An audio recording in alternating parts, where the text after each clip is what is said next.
ಪ್ರಿಯಾಂಕ್ ಖರ್ಗೆ ರಾಜಕೀಯ ತೆವಲಿಗೆ ಮಾತನಾಡ್ತಿದ್ದಾರೆ. ಹುಬ್ಬಳ್ಳಿಯಲ್ಲಿ ಬಿಜೆಪಿ ಅಭ್ಯರ್ಥಿ ಪ್ರಹ್ಲಾದ್ ಜೋಶಿ ಅವರು ಪ್ರಿಯಾಂಕ್ ಖರ್ಗೆ ವಿರುದ್ಧ ವಾಗ್ದಾಳಿಯನ್ನು ನಡೆಸಿದ್ದಾರೆ. ಮೋದಿ ಪ್ರಧಾನಮಂತ್ರಿಯಲ್ಲ, ಪ್ರಚಾರ ಮಂತ್ರಿ ಅಂತ ಪ್ರಿಯಾಂಕ್ ಖರ್ಗೆ ಅವರು ಹೇಳಿದ್ರು. ಪ್ರಿಯಾಂಕ್ ಖರ್ಗೆ ಅವರ ಹೇಳಿಕೆಗೆ ಸಂಬಂಧಪಟ್ಟಂತೆ ಪ್ರಹ್ಲಾದ್ ಜೋಶಿ ಅವರ ತಿರುಗೇಟು. ಪ್ರಿಯಾಂಕ್ ಖರ್ಗೆ ಇದ್ದಾರಲ್ಲ, ರಾಜಕೀಯ ತೆವಲಿಗೆ ಮಾತನಾಡ್ತಾರೆ ಎಂದಿದ್ದಾರೆ. ಮೋದಿ ಅವರು ಪ್ರಧಾನಮಂತ್ರಿ ಅಲ್ಲ, ಪ್ರಚಾರ ಮಂತ್ರಿ. ಅವರಿಗೆ ಇವೆಂಟ್ ಮ್ಯಾನೇಜ್ಮೆಂಟಲ್ಲಿ ಭಾಳ ಪರಿಣಿತರಲ್ಲ. ಇದರಲ್ಲಿ ಯಾರಿಗೆ ಯಾವಾಗ ಮಾಡಬೇಕು, ಚುನಾವಣೆ ಸಂದರ್ಭದಲ್ಲಿ ಏನೇನು ಮಾಡಬೇಕು, ಅದರ ಬಗ್ಗೆ ಭಾಳ ಚೆನ್ನಾಗಿ ಗೊತ್ತಿದೆ. ಅವರು ಒಂದು ಕಡೆ ಇವರು ಗೇಮರ್ಸ್ ಜೊತೆ ಮಾಡಿದ್ದಾರೆ, ಭಾಳ ಸಂತೋಷ.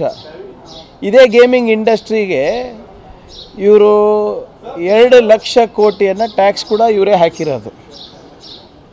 ಯಾವ ಗೇಮಿಂಗ್ ಇಂಡಸ್ಟ್ರಿನಲ್ಲಿ ಉದ್ಯೋಗ ಕೂಡ ಸೃಷ್ಟಿಸ್ಬೋದು.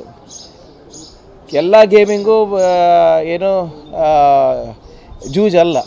ಕೆಲವು ಗೇಮಿಂಗು ನಿನ್ನೆ ಪ್ರಧಾನಮಂತ್ರಿ ಎಲ್ಲ ಆಟ ಆಡಿದ್ರಲ್ಲ, ಅದು ಗೇಮ್ಗಳೆಲ್ಲ ಅವೆಲ್ಲ ಯಾವುದು ಜೂಜಿನ ಗೇಮ್. ಪ್ರಿಯಾಂಕ ಖರ್ಗೆ ಅವರು ಹೇಳ್ತಾರ ಮೋದಿ ಅವರು ಪ್ರಧಾನಮಂತ್ರಿ ಅಲ್ಲ, ಪ್ರಚಾರ ಮಂತ್ರಿಗಳು. ಪ್ರಿಯಾಂಕಾ ಖರ್ಗೆ ಅವ್ರಿಗೆ ನಾನು ಬಹಳ ಸ್ಪಷ್ಟವಾಗಿ, ನಿಮ್ಮ ಕಾಂಗ್ರೆಸ್, ನಿಮ್ಮ ತಂದೆಯವರ ಅಧ್ಯಕ್ಷತೆಯೊಳಗೆ ನಿಮ್ಮ ಕಾಂಗ್ರೆಸ್ಸಿನ ಪರಿಸ್ಥಿತಿ ನೋಡ್ರಿ. ಮೊನ್ನೆ ಕಾಂಗ್ರೆಸ್ಸಿನ ಅಧ್ಯಕ್ಷರಾಗಿ ಹೆಂಗ್ ಅವಲತ್ಕೊಂಡಾರ ಅದೆಲ್ಲ ಬಂದಿದೆ. ಕಾಂಗ್ರೆಸ್ಸಿನ ಪರಿಸ್ಥಿತಿಯಲ್ಲಿ ಕಾಂಗ್ರೆಸ್ ಪಕ್ಷದಲ್ಲಿ ಅವ್ರ ಪರಿಸ್ಥಿತಿ ಏನಿದೆ ಅಂತ ಹೇಳ್ಕೊಂಡಿದ್ದಾರೆ. ನಿಮ್ಮ ತಂದೆಯವ್ರದ ಸ್ಥಿತಿ ಹಿಂಗದ, ನೀವು ಬೇರೆ ಪಾರ್ಟಿ ಬಗ್ಗೆ ಏನು ಮಾತಾಡ್ತೀರಿ? ಮತ್ತು ನಿಮ್ಮ ಜಾಗವನ್ನು ದೇಶದಲ್ಲಿ ಜನ ನಿಮಗೆ ತೋರಿಸಿದ್ದಾರೆ. ನೀವು ಈಗ ಇಡೀ ದೇಶದಲ್ಲಿ ನಿಮ್ಮ ಸ್ಥಿತಿ ಹೆಂಗಾಗಿದೆ ಅಂತಂದರೆ, ಇವತ್ತು ಆಲ್ಮೋಸ್ಟ್ ಫೈನಲ್ ಲೆಕ್ಕ 230 ಸೀಟ್ ನಿಂತಿರಿ ನೀವು.